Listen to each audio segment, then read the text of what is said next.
Bienvenidos al podcast 20 minutos al sol. Tu dosis diaria de sostenibilidad y comunicación. Cristina, ¿vamos? Vamos, Inma. Bienvenidos al nuevo episodio de 20 minutos al sol. Hola Cristina, ¿qué tal? Hola, Inma, ¿qué tal? Muy bien, aquí estamos, ¿no? Otra vez en el tercer episodio, mi número preferido, el número 3. ¿Y aquí qué tenemos? Uy, ¿Qué una tenemos? silla vacía, con una taza de 20 minutos al sol. Ay, si es que tenemos un invitado muy especial. ¿Lo llamamos? Lo llamamos. Hola Jesús. Hola, muy buenas. ¿Qué tal? Muy bien. ¿Sí? Sí. ¿Preparado para tus 20 minutos al sol? Vamos a ver qué tal será, ¿no? Bueno, pues Jesús es cofundador y director de promociones Promoción. en la empresa Grine, Ujú. que ahora nos contarás un poquito más de Sí. qué va Grine, que habla de la valorización de residuos, ¿no? Sí, exacto. Y te vamos a hacer unas cuantas preguntas para conocer un poco el tema de la economía circular, ¿no, Cristina? Siéntete libre, responde con tranquilidad y sobre todo intenta, pues que como queremos intentar llegar a mucha gente, Ujú. que sea de una forma que todos nos podamos entender y enterar de qué es Grine y, bueno, cuál es vuestra función. Muy bien. Bueno, pues voy a empezar yo, ¿vale? Venga, empieza Cristina. Te lanzo la primera pregunta y como hemos comentado tú, con tranquilidad. ¿Qué es la economía circular y por qué es clave en el contexto actual de sostenibilidad? Pues a ver, el concepto de economía circular es un concepto bastante amplio, ¿vale? Es el concepto de economía circular va a englobar no solo la parte, digamos, donde mi empresa tiene más actividad, que es en la parte de los residuos, sino que va a tratar también sobre prácticamente todos los aspectos de la vida en general, ¿no? Desde el uso cotidiano que hacemos de pues, electrodomésticos, el uso que hacemos de electricidad, el consumo energético, el tema de transporte, etcétera, ¿no? Al final, todo lo que repercute tanto en medio ambiente como en otros aspectos de la vida del día a día, están todas intrínsecamente en temas de sostenibilidad y en economía circular, ¿no?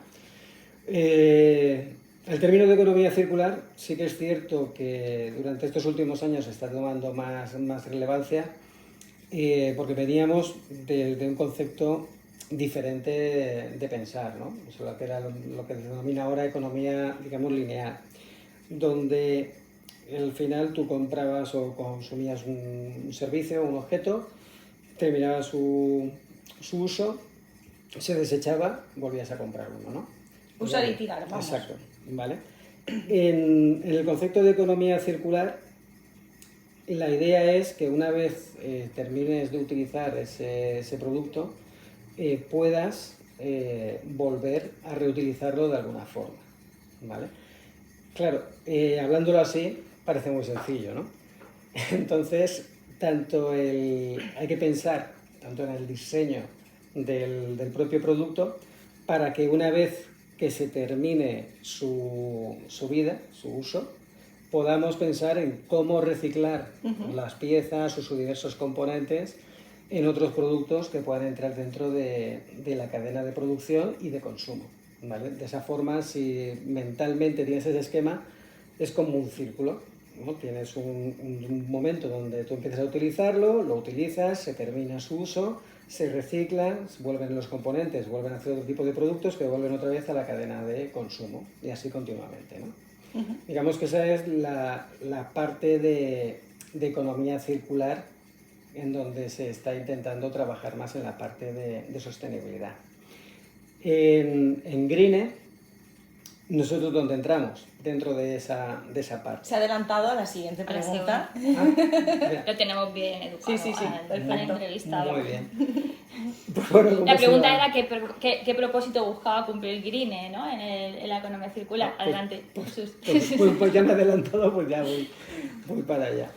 Claro, al final en Grine lo que hacemos es, dentro de ese círculo que estábamos comentando anteriormente, claro, hay componentes que ya no se pueden reutilizar, no se pueden reciclar, ¿no?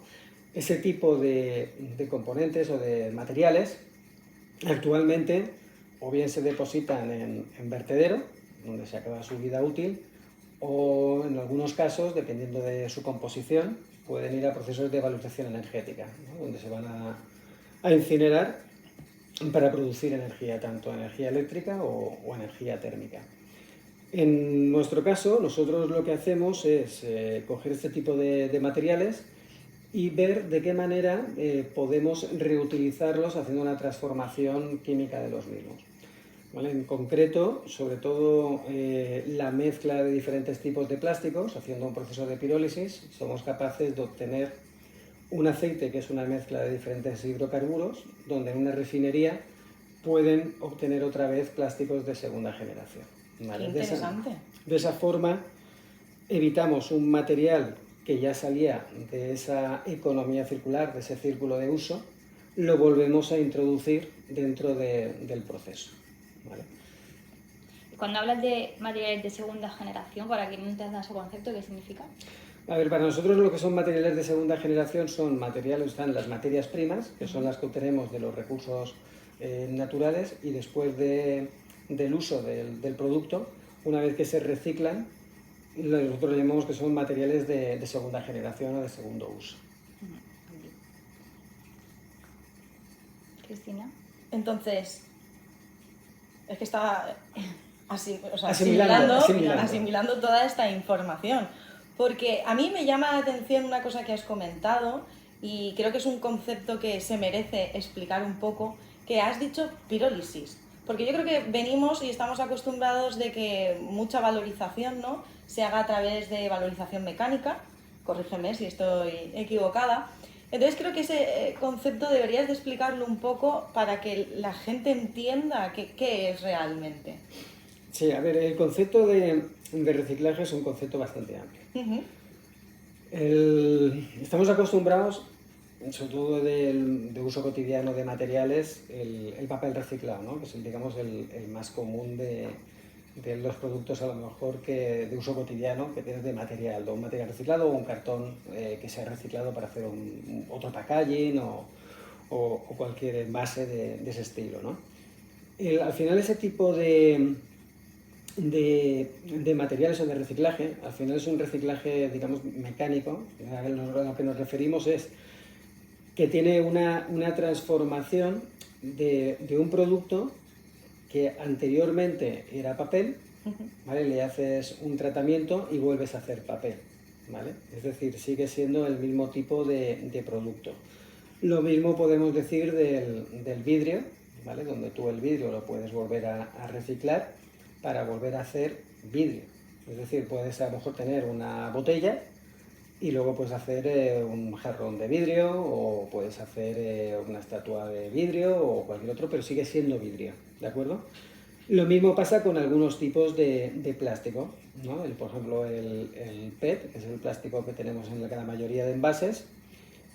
Una vez que termina el envase su vida útil, lo debemos de tirar al contenedor amarillo, eso debería de ir a la línea donde se recogen estos envases, donde ese material se tritura, ¿vale? Se vuelve a granjear y vuelves a hacer otro producto, pero del mismo material, de PET, ¿vale? Es decir, lo que estamos haciendo es seguir dándole vida útil al mismo material, ¿vale? Cuando hablamos, eso es lo que llamamos de reciclaje. Luego, dentro de lo que es el concepto de reciclaje, si vas un punto más allá, es lo que nosotros llamamos la parte de reciclaje químico o transformación química.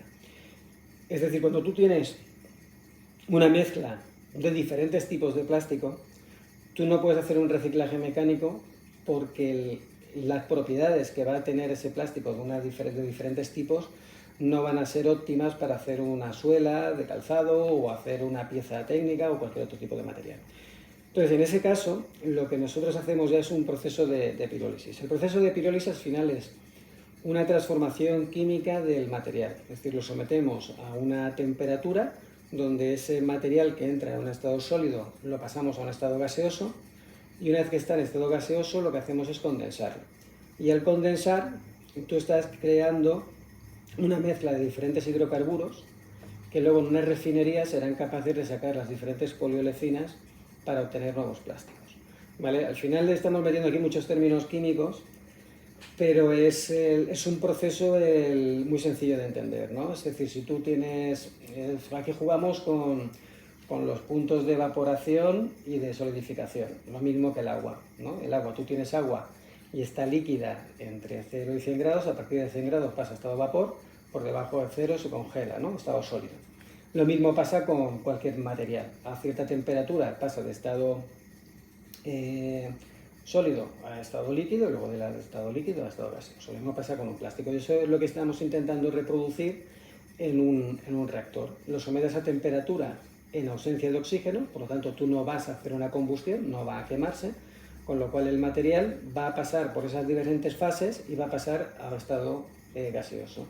Y una vez que lo tienes en el estado gaseoso, lo condensas y generas un líquido.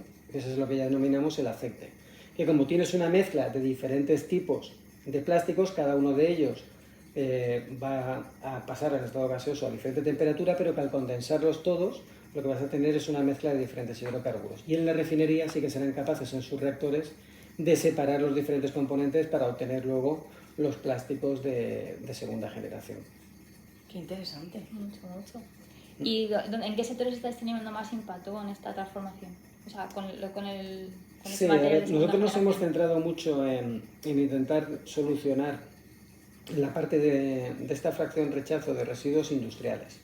Al final, la industria, tras su proceso de producción, va a generar una serie de residuos que a través de los gestores autorizados pues van a planta, hacen la parte de separación para obtener esos materiales que comentábamos anteriormente, que pueden ser fácilmente reciclables por un reciclaje mecánico, y lo que no, pues habitualmente va a vertedero. Entonces nosotros lo que estamos es trabajando sobre esas fracciones para evitar que vayan a vertedero y dar una segunda vida a ese tipo de materiales. Con lo cual, por contestar a tu pregunta, los sectores son muy diferentes, porque como al final trabajamos con el gestor final, trabajamos con todas las industrias de la zona, o sea, pueden ser empresas de agroalimentario, empresas de producción de calzado, de producción de cualquier otro tipo de material y de producto que se le pueda venir a la cabeza. Porque al final muchos de estos residuos que se generan, muchos vienen del embalaje, vienen muchos de ellos de los propios separación o bien de materiales que no han salido bien, que tienen que retirar, pues diferentes tipos de plásticos, etc. Entonces, claro, vuestra solución es una solución a un problema a nivel mundial, ¿no? Porque son unos residuos que, como has comentado, acaban en vertedero, que no tienen otra vida hasta que habéis llegado vosotros, ¿no? Y habéis... Los salvadores. Bueno, vamos a ver. Cuesta bastante llegar hasta ahí, porque porque una cosa es tener la solución tecnológica, y otra es cuadrarlo con la normativa que te permite hacerlo, y luego con un tema también muy importante que es el tema económico, ¿vale? Hemos tenido la fortuna, por decirlo de alguna manera, de que en estos últimos años las normativas medioambientales, sobre todo a la hora de la gestión de residuos y en todo lo que es la parte, sobre todo medioambiental, en cuanto a la deposición en vertedero, cada vez la legislación sea más restrictiva, ¿vale? De esa forma, antes lo que estaba permitido, y sobre todo unos precios de gestión muy económicos, pues ya empieza a ser una solución, ¿no? El gran problema que teníamos hasta la fecha es que hacer un proyecto industrial de estas características no era rentable. ¿Por qué? Porque el precio de deposición en vertedero era muy económico. Entonces, al final, cuando tú ibas a hablar con un gestor y le proponías una solución de este tipo, medioambientalmente le gustaba mucho, pero económicamente no. Claro. Porque claro, al final el gestor también tiene que ser competitivo con respecto a su propia competencia. Entonces, si la competencia al final es el vertedero está trabajando a 10 euros tonelada, y la solución que tú le vas a dar a tus clientes, aunque sea más medioambientalmente más óptima, estás hablando de 30-40 euros tonelada, eso no hay ningún director financiero que te lo apruebe. Normal, claro. ¿Vale? Entonces sí que es verdad que en estos últimos años ha habido un cambio de legislación, han entrado tasas de deposición de vertedero, la Agenda 2030 ha influido mucho también en que estas cosas sean ya una realidad y sobre todo, pues bueno, concretamente aquí en España la evolución en estos últimos 10 años ha sido muy grande. De hecho, la entrada de material, por decirlo de alguna manera, de residuos de otros países donde la gestión está mucho más cara en esos países, España recibía ese material porque la gestión de los vertederos era mucho más económica y compensaba incluso el transporte del material. Estamos hablando de flujos que han venido desde Alemania, Francia, Italia y digamos el desgaste logístico lo cubría por el precio de gestión. Esto, tal y como está ahora, ha cambiado bastante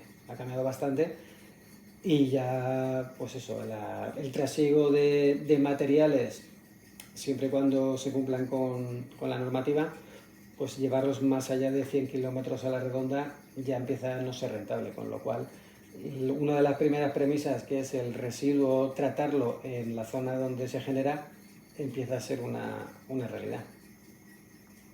Perfecto.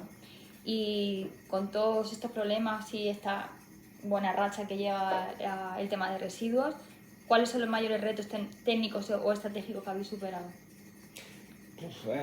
Hemos tenido bastantes, ¿no? Hemos tenido bastantes porque, claro, al final hemos desarrollado una tecnología que no existía en el mercado, ¿no? Entonces, o sea, vuestra tecnología no existe, no ha existido o no existe a nivel mundial. A ver, la pirólisis sí que existe, o sea, la pirólisis es un proceso químico que existe desde hace muchísimos años. De hecho, en la Segunda Guerra Mundial había muchos coches que funcionaban con carbón, con gasógenos, ¿vale? De este estilo, o sea, por temas de pirólisis y de gasificación. Eso está ya más que inventado.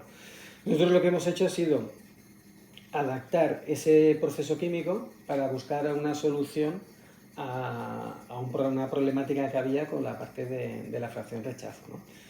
Claro, esto nos ha llevado a pasar por las diferentes fases de I+D, desde una planta piloto a una planta preindustrial y luego tener todos los controles y tal para poder llevarlo, digamos, a una escala industrial.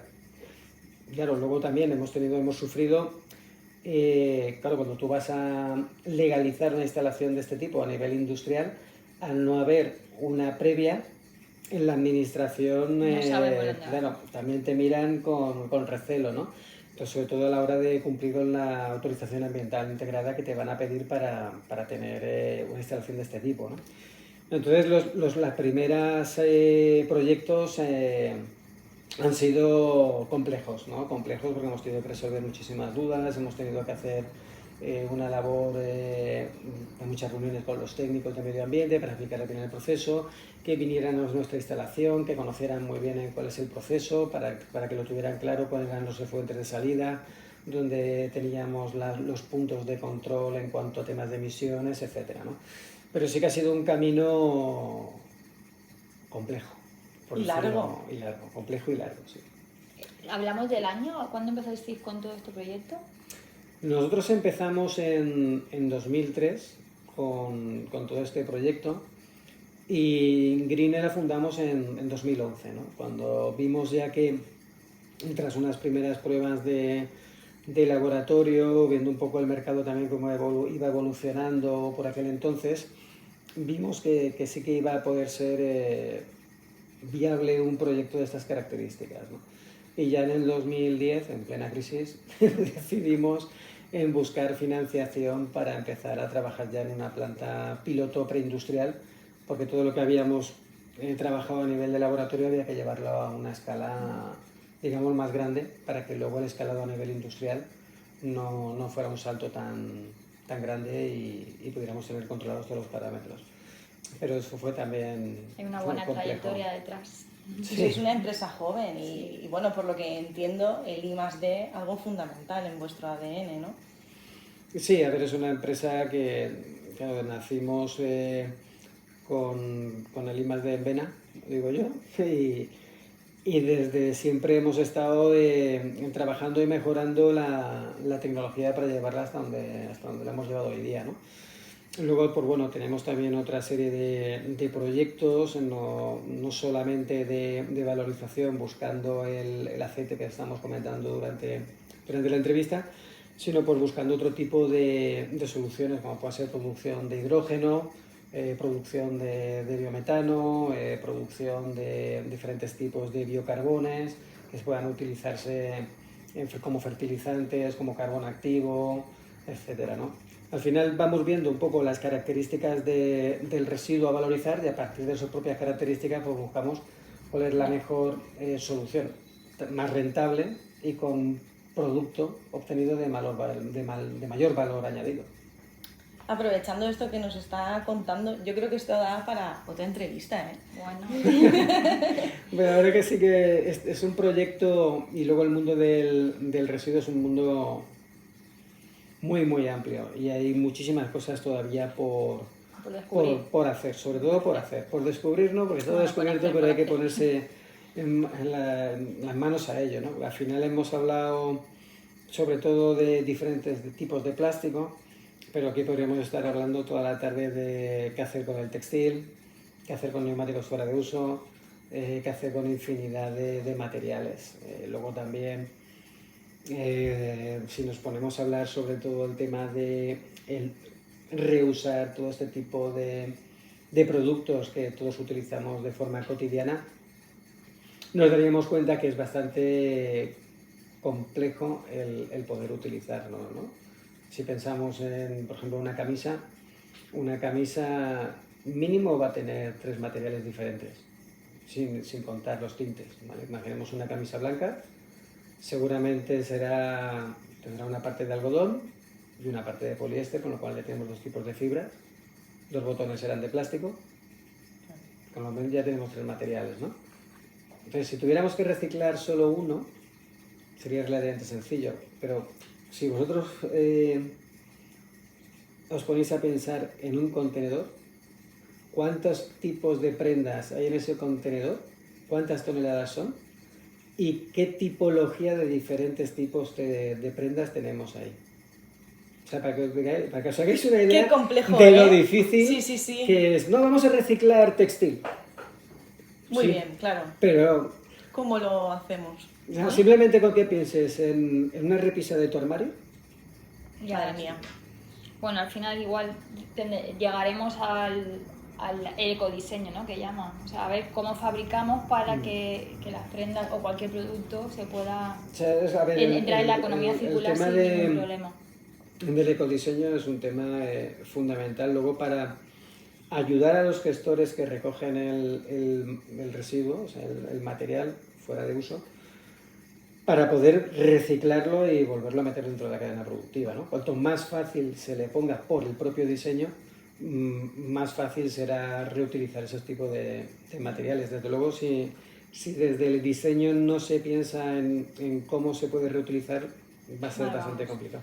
Bueno, a mí ya se me está ocurriendo el reto. Ahora lo pondré en común con vosotros, porque al final hay que reciclar, y reciclar bien, ¿no? Sobre todo reciclar bien. Como a Cristina le encanta el tema social y cuando hablamos de sostenibilidad estamos hablando un poco del medio ambiente, ¿no? De cómo está impactando, está mitigando Green medioambientalmente, pero socialmente creo que también, Cristina, quieres hacer alguna pregunta. Sí, a mí me gustaría saber esa pata que a veces se nos olvida, porque al final, bueno, como comentaba Inma, la parte medioambiental está muy asociada a la sostenibilidad, pero la parte social, vosotros, vuestras plantas, ¿cómo afrontáis esa situación o qué hacéis para contribuir a esa pata de la sostenibilidad? Bueno, aparte de lo que es el proyecto en sí, que ya de por sí encaja perfectamente con los objetivos de la Agenda 2030 en cuanto a temas de reducción, de descarbonización, etc. A nosotros nos gusta intentar ser muy didácticos a la hora de explicar muy bien lo que es el proyecto, ¿no? Y partiendo sobre todo de qué tipología de residuos son los que podemos tratar en las plantas y de qué forma, ¿no? Nosotros estamos impulsando un proyecto en Green, en cada una de nuestras plantas, que es hacer un taller educativo de formación en donde intentamos hacer un poco el recorrido de qué pasa con un residuo, o sea, con un producto que tú tiras en tu papelera, o qué pasa con un material cuando ha terminado su uso, ¿no?